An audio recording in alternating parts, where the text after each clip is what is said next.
আজকে আমি বানাতে চলেছি খুব সুন্দর একটা রেসিপি, রুই মাছের মাথা দিয়ে তরকা ডাল। এই রুই মাছের মাথার তরকা ডালটা কিন্তু ভাত, রুটি, পরোটা সব কিছুর সঙ্গেই দারুণভাবে খেতে পারেন।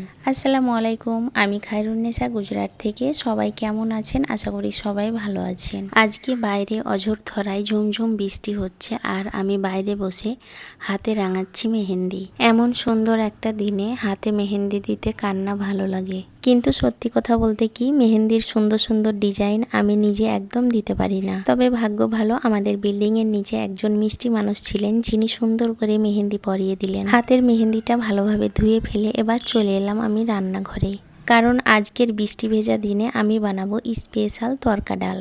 ডালগুলোকে আমি 2 ঘন্টা আগে ভালোভাবে ধুয়ে ভিজিয়ে রেখেছিলাম, যাতে করে ডালগুলো ভালোভাবে সেদ্ধ হয়ে যায়। আমি যখন প্রথমে ডালগুলো সেদ্ধ বসিয়েছিলাম তখন সামান্য হলুদ গুঁড়া আর সামান্য লবণ দিয়েছিলাম। দেখতেই পাচ্ছেন ডালের কালারটা চেঞ্জ হয়ে গেছে।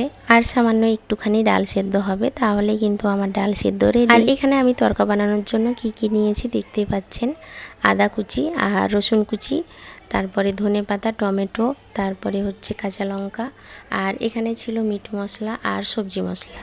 এবার আমি মাছের মাথাতে লবণ আর হলুদ মাখিয়ে ভালোভাবে মাছের মাথাটাকে ভেজে নেব। রুই মাছের মাথাটা আমি 2 ভাগে কেটে নিয়েছি, যাতে করে ভেতরটা ভালোভাবে ভাজা হয়। মাছের মাথা দুটো একদম মুচমুচো করে ভেজে তুলে নিলাম।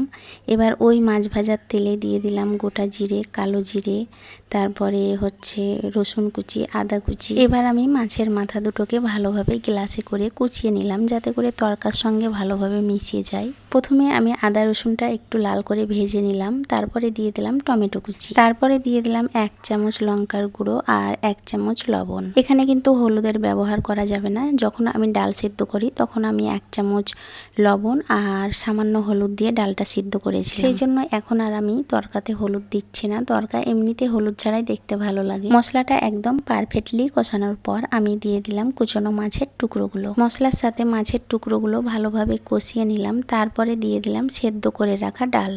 এবার আমি হালকা করে একটুখানি পানি দিয়েছি, তারপরে আমি 5 মিনিট মতো তরকাটাকে রান্না করে নেব। 5 মিনিট রান্না করার পর আমি উপর দিয়ে একটুখানি ধনেপাতা ছিটিয়ে দিলাম। ধনেপাতা কুচি দেওয়ার পর আমি আবারও 2-3 মিনিট রান্না করে নিয়েছি। রান্নার শেষ পর্যায়ে এবার আমি দিচ্ছি মিট মশলা, সবজি মশলা আর সামান্য গরম মশলা গুঁড়া। গরম মশলা গুঁড়া দিয়েছি, যাই হোক আমার ফুটেজটা নেওয়া হয়নি, স্কিপ হয়ে গিয়েছে।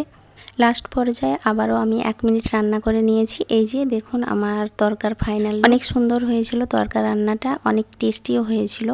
ভাত, রুটি এবং পরোটা সব কিছু দিয়েই কিন্তু খাওয়া যাবে। গরম গরম তরকার সঙ্গে আমি আজকে ময়দার পরোটা বানিয়ে নিয়েছি। যাই হোক, আজকে তরকা ডালের রেসিপিটা আপনাদের কেমন লাগলো অবশ্যই জানাবেন।